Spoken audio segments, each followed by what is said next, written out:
Hi friends, welcome back to my YouTube channel. ನೋಡಿ, ಇವತ್ತು ಎಲ್ಲ ಮಿಕ್ಸ್ ಮಾಡಿ ತರಕಾರಿಗಳು ಪಲ್ಯ ಮಾಡ್ತಾಯಿದ್ದೀನಿ. ಬೀನ್ಸು, ಗೋರಿಕಾಯಿ ಮತ್ತು ಬೆಂಡೆಕಾಯಿ, ಬದನೆಕಾಯಿ ಇವು ನಾಲ್ಕನ್ನ ಸೇರಿಸ್ಕೊಂಡು ಪಲ್ಯ ಮಾಡ್ತಾಯಿದ್ದೀನಿ. ನೋಡಿ, ಈ ರೀತಿಯಾಗಿ ಕಟ್ ಮಾಡಿ ಇಟ್ಕೊಂಡಿರ್ಬೇಕೆಲ್ಲನೂ.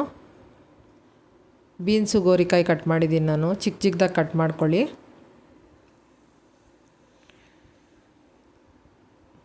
ಕಟ್ ಮಾಡಿ ವಾಶ್ ಮಾಡಿ ಸೈಡ್ಗೆ ಇಟ್ಕೊಳ್ಳಿ. ನಂತರ ಒಂದು ಬಾಣಲಿಗೆ ಒಂದು ಚಿಕ್ಕ ಕಪ್ಪಲ್ಲಿ ಒಂದು ಕಪ್ಪಷ್ಟು ಕಡಲೆ ಬೀಜ ತೊಗೊತಾ ಇದ್ದೀನಿ. ಕಡಲೆ ಬೀಜನ ಚೆನ್ನಾಗಿ ಹುರ್ಕೋಬೇಕು. ಲೋ ಫ್ಲೇಮಲ್ಲೇ ಹುರ್ಕೊಳ್ಳಿ. ಹುರ್ಕೊಂಡು ಪುಡಿ ಮಾಡಿ ಇಟ್ಕೋಬೇಕು.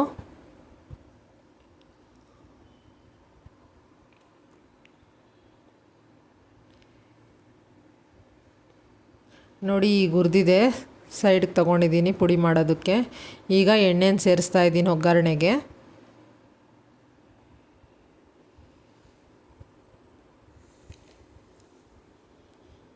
ಯಾವಾಗಲೂ ಒಂದೇ ರೀತಿ ಪಲ್ಯ ಮಾಡಿ ಬೋರ್ ಆಗಿದ್ದರೆ ಈ ಥರ ಮಾಡ್ಕೊಳ್ಳಿ. ಎಲ್ಲ ಮಿಕ್ಸ್ ಮಾಡಿಬಿಟ್ಟು. ನಿಮ್ಮ ಹತ್ರ ಮಾಮೂಲಿ ಬದನೆಕಾಯಿ ಇಲ್ಲ ಅಂದರೆ ಮೈಸೂರು ಬದನೆಕಾಯಿ ಕೂಡ ಹಾಕ್ಕೋಬೋದು, ಚೆನ್ನಾಗಿರುತ್ತೆ. ಈಗ ಎಣ್ಣೆ ಕಾದಿದೆ, ಸಾಸಿವೆ ಹಾಕಿದ್ದೀನಿ. ನಂತರ ಈರುಳ್ಳಿ, ಕರಿಬೇವು ಹಾಕ್ತಾಯಿದ್ದೀನಿ. ಈರುಳ್ಳಿ 2 ತೊಗೊಂಡಿದ್ದೀನಿ, ಮೀಡಿಯಮ್ ಸೈಜು. ಸಣ್ಣದಾಗಿ ಕಟ್ ಮಾಡಿ ಇಟ್ಕೊಂಡಿದ್ದೀನಿ ನೋಡಿ ಪಲ್ಯಕ್ಕೆ. ಚೆನ್ನಾಗಿ ಫ್ರೈ ಮಾಡ್ಕೊಳ್ಳಿ ಎಣ್ಣೆಯಲ್ಲೇ.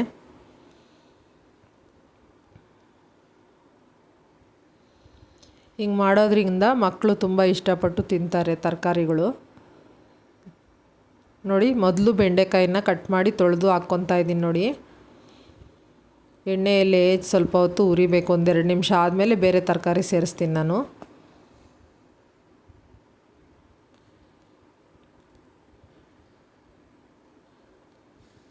ಈ ಥರ ಎಣ್ಣೆಯಲ್ಲಿ ಬೆಂಡೆಕಾಯಿ ಉರಿಯೋದ್ರಿಂದ ಲೋಳೆ ಅಂಶ ಜಾಸ್ತಿ ಬರೋದಿಲ್ಲ ಇದರಲ್ಲಿ. ನೋಡಿ, ಈಗ ಕಟ್ ಮಾಡಿಟ್ಟಿರೋ ಅಂತಹ ಗೋರಿಕಾಯಿ ಮತ್ತು ಬದನೆಕಾಯಿ, ಬೀನ್ಸು ಎಲ್ಲ ಸೇರಿಸ್ಕೊತಾ ಇದ್ದೀನಿ.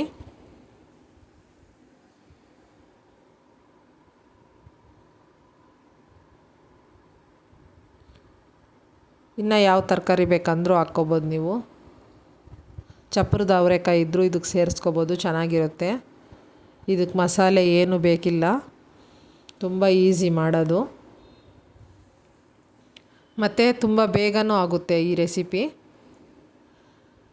ಚಪಾತಿ ಜೊತೆಗೆ ಮತ್ತು ಪೂರಿ ಜೊತೆಗೆ, ದೋಸೆ ಜೊತೆಗೆ ಎಲ್ಲ ಚೆನ್ನಾಗಿರುತ್ತೆ.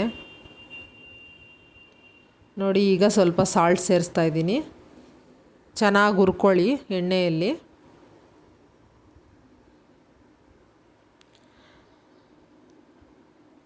ಈ ಥರ ಒಗ್ಗರಣೆಯಲ್ಲೇ ಹುರಿಯೋದ್ರಿಂದ ಲೋ ಫ್ಲೇಮಲ್ಲಿ ಬೇಗ ಬೇಯುತ್ತೆ ತರಕಾರಿ.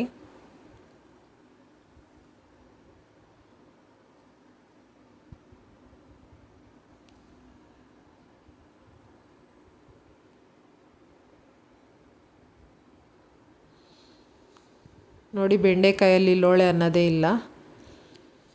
ಚೆನ್ನಾಗಿ ಫ್ರೈ ಮಾಡಿದ್ದೀನಿ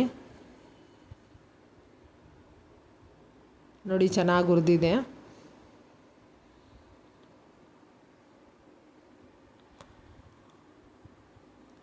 ಈಗ ಒಂದು ಟೊಮೊಟೊ ಸೇರಿಸ್ಕೊತಾ ಇದ್ದೀನಿ. ಸಣ್ಣದಾಗಿ ಕಟ್ ಮಾಡಿ ಇಟ್ಕೊಂಡಿದ್ದೀನಿ. ಟೊಮೊಟೊನ ಹಾಕ್ಕೊತಾ ಇದ್ದೀನಿ. ಟೊಮೊಟೊ ಹಾಕಿ ಚೆನ್ನಾಗಿ ಫ್ರೈ ಮಾಡ್ಕೊಳ್ಳಿ.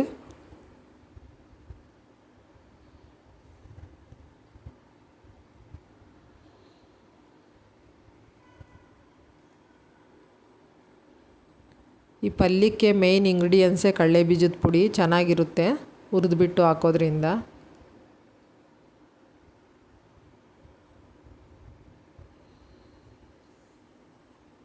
ಈ ಬೆಂಡೆಕಾಯಿನ ಕೊಡೋದ್ರಿಂದ ಮಕ್ಕಳು ತುಂಬ ಚುರುಕಾಗಿರ್ತಾರೆ.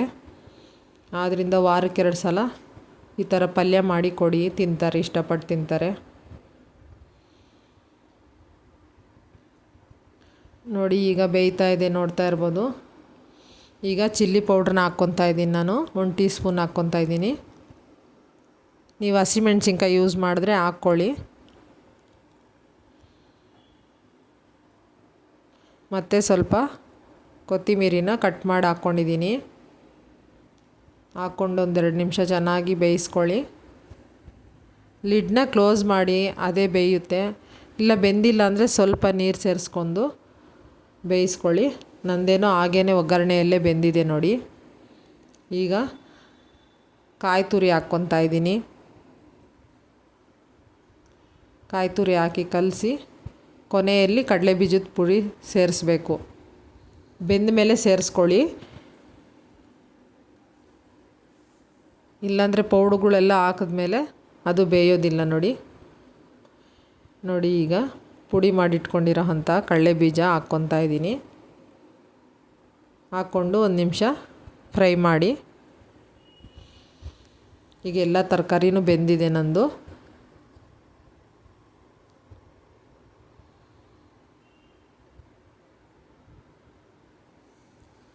ನೀವು ನೋಡ್ತಾ ಇರ್ಬೋದು, ಈಗ ಎಲ್ಲ ಬೆಂದಿದೆ.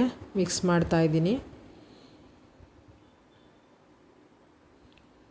ಮಿಕ್ಸ್ ತರಕಾರಿ ಪಲ್ಯ ರೆಡಿಯಾಗಿದೆ ನೋಡಿ. ನೀವು ನಮ್ಮ ಚಾನಲ್ನ ಇನ್ನೂ ಯಾರು ಸಬ್ಸ್ಕ್ರೈಬ್ ಮಾಡದೆ ನೋಡ್ತಾ ಇದ್ದೀರಾ, ಪ್ಲೀಸ್ ಸಬ್ಸ್ಕ್ರೈಬ್ ಮಾಡ್ಕೊಂಡು ನೋಡಿ. ನಮ್ಮ ರೆಸಿಪಿಗಳು ಇಷ್ಟ ಆದರೆ ಲೈಕ್ ಮಾಡಿ, ಶೇರ್ ಮಾಡಿ, ಸಬ್ಸ್ಕ್ರೈಬ್ ಮಾಡಿ ಫ್ರೆಂಡ್ಸ್. ನೋಡಿ ಈಗ ಪಲ್ಯ ರೆಡಿಯಾಗಿದೆ.